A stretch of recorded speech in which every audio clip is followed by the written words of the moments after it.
Greetings everybody, Matt Wonka here with a special, it's kind of a recap episode, a discussion episode, I guess, something like that, of the Monsters and Minecraft that we've been doing this last week. I hope you guys have been enjoying it.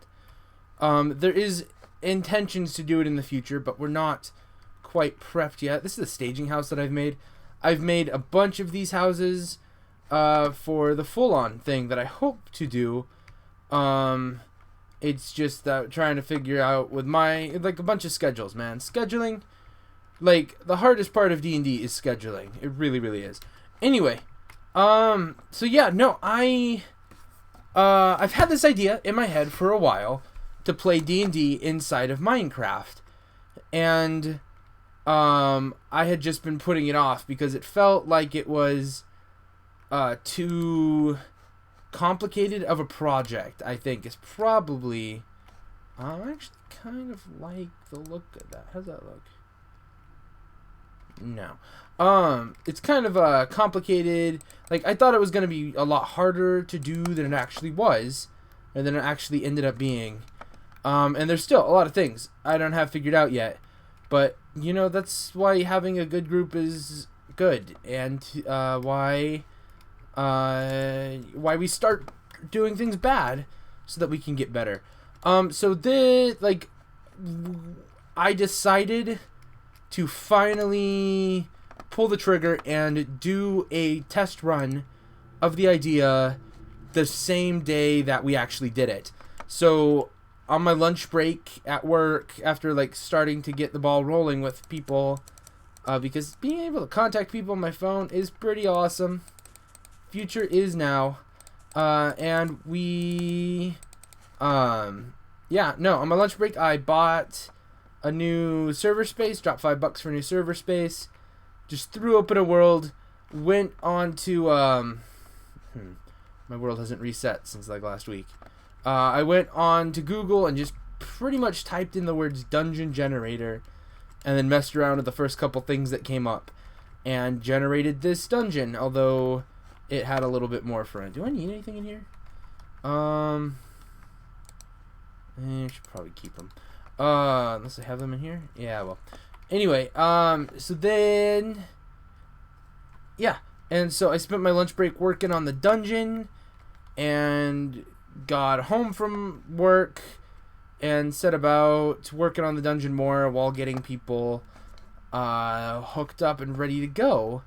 And then we played. And it was probably about 3 hours or so of actual playtime. It was only like 2 or so hours of recordable time. We did have some technical difficulties in the center of it. We did have a couple of like random things where we had to. It was I cut out a bit of unimportant stuff, and so I think the episodes that we did have flowed pretty well.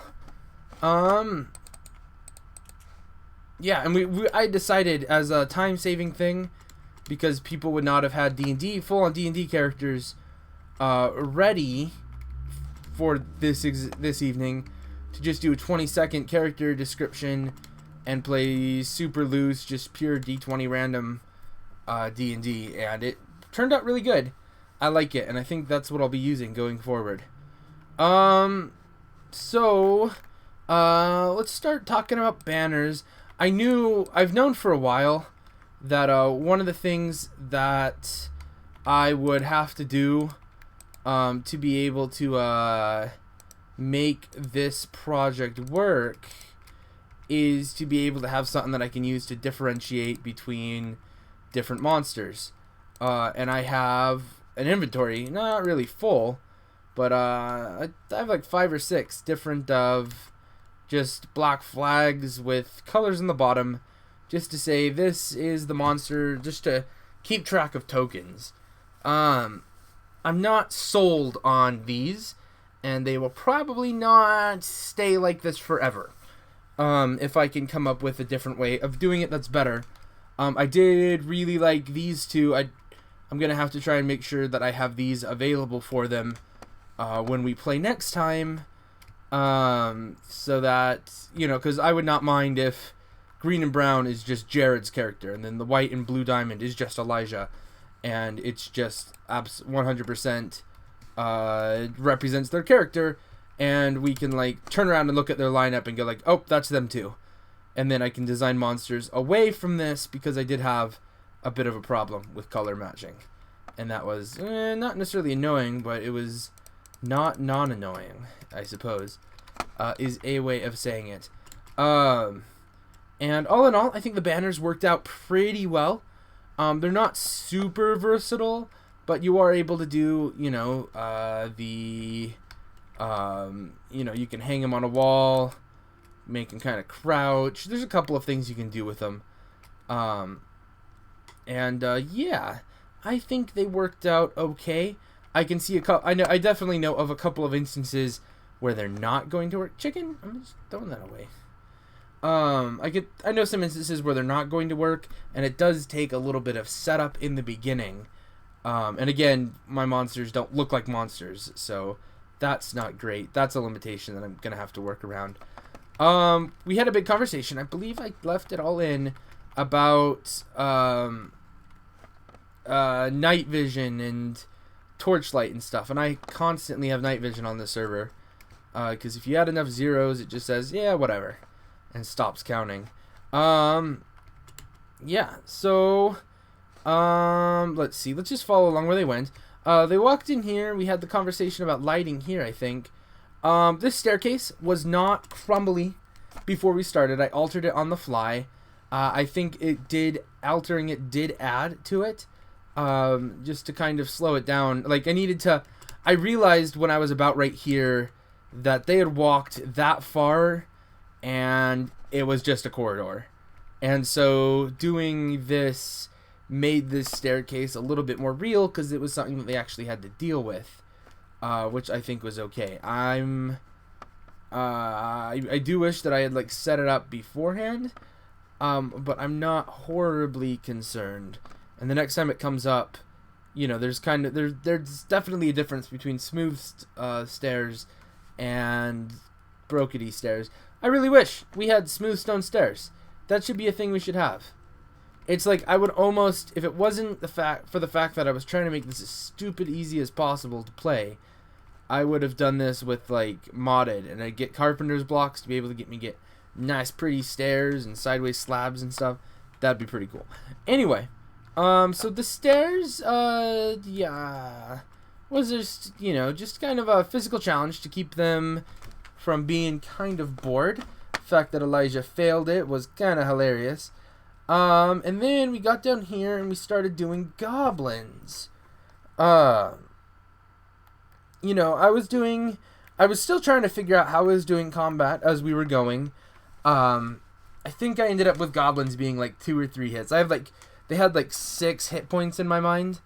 And so if you rolled about a 10, you dealt about 2 or 3 damage, depending on how other factors were.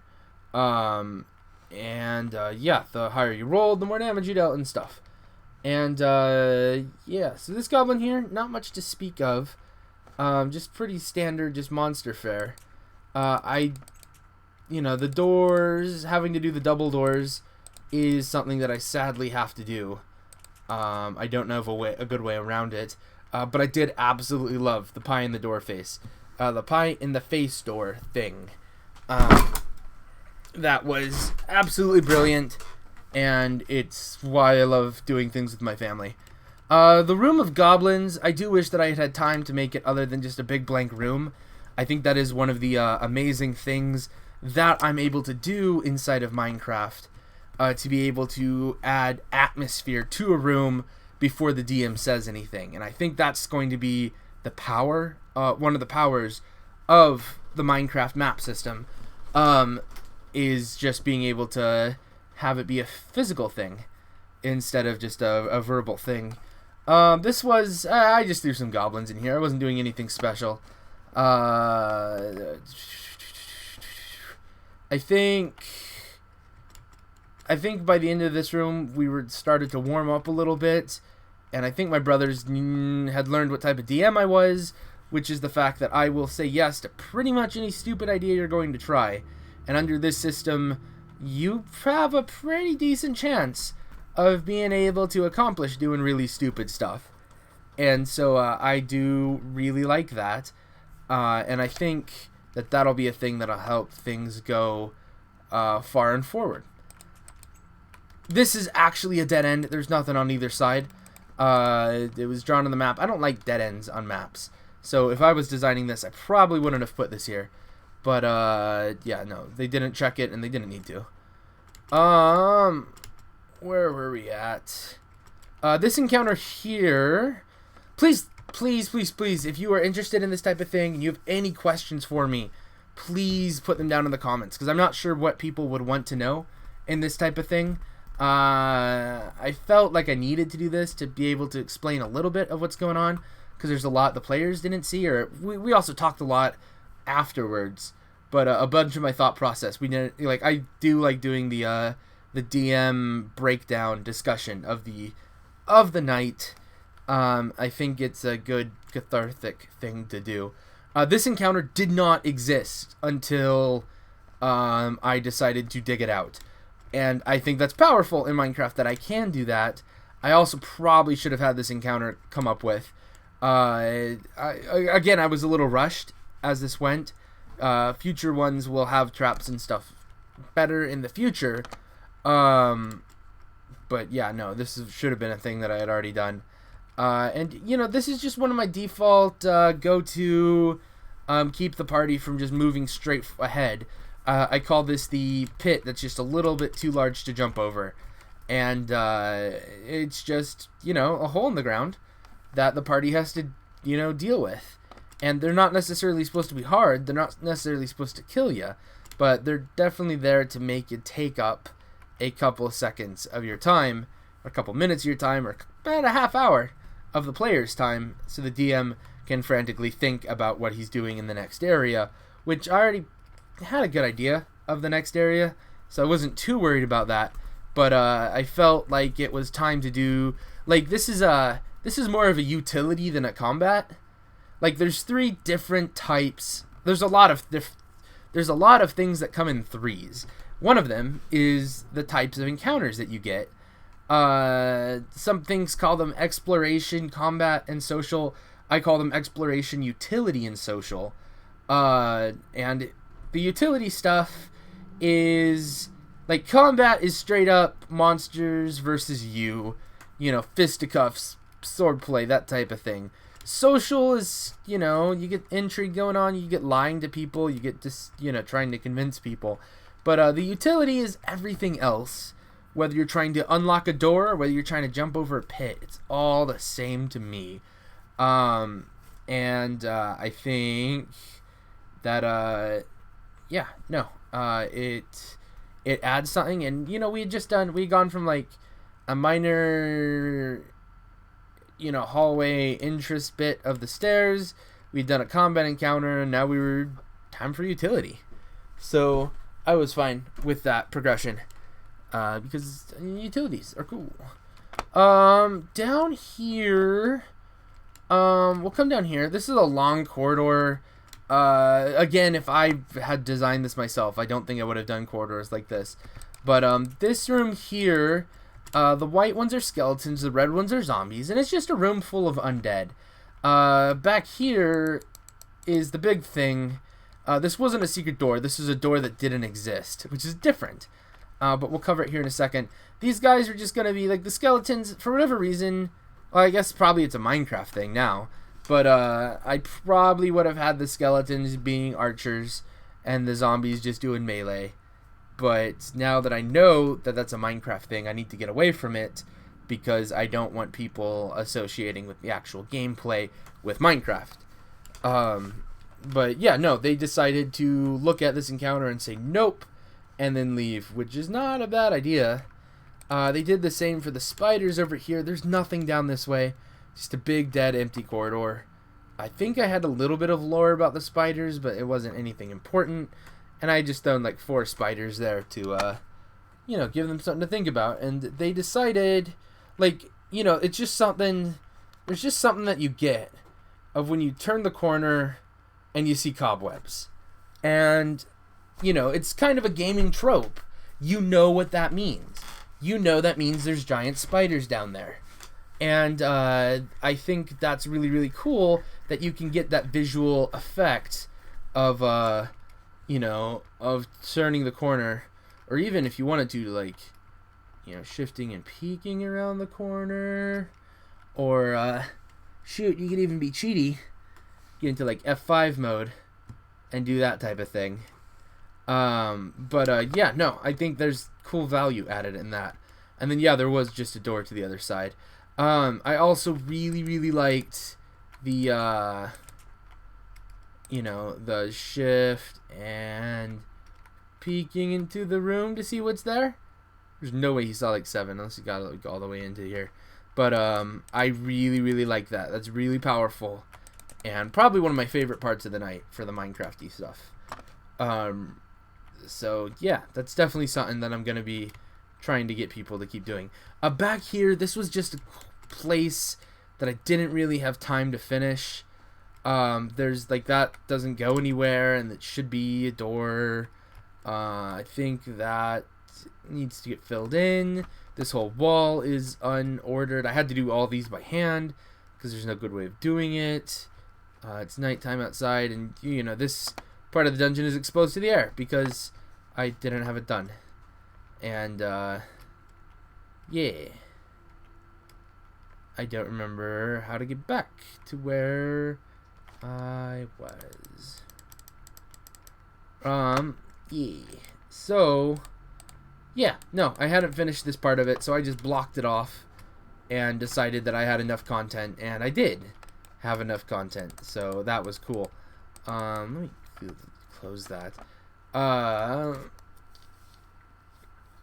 probably, would have had like some ancient awesome bow or something like that in here that would allow trick shots or something. I don't know. Like if the party came and cleared this room, I probably would have allowed some treasure. I don't know about the spiders. I don't know about the goblins, other than like looking and finding and getting really lucky. But this feels like boss monstery stuff. Giving out treasure in this game is going to be really, really weird with what we're doing in the future, and I'm not sure what to do about that. This room, I had it secret. I would love to have something like a command block where I hit a button here and then it makes this whole door disappear. I think that would be cool. I don't know if it would add to the game or not. And adding to the game is important to me. This roof is really low because I decided to change how high the roofs were after this room. It should be too high in here. Oh my gosh, keep it in the gold. I'm a bit tired. But yeah, no, it's just generic treasure that they came down to find. There were more traps down here, weren't there? Yeah, there were traps here.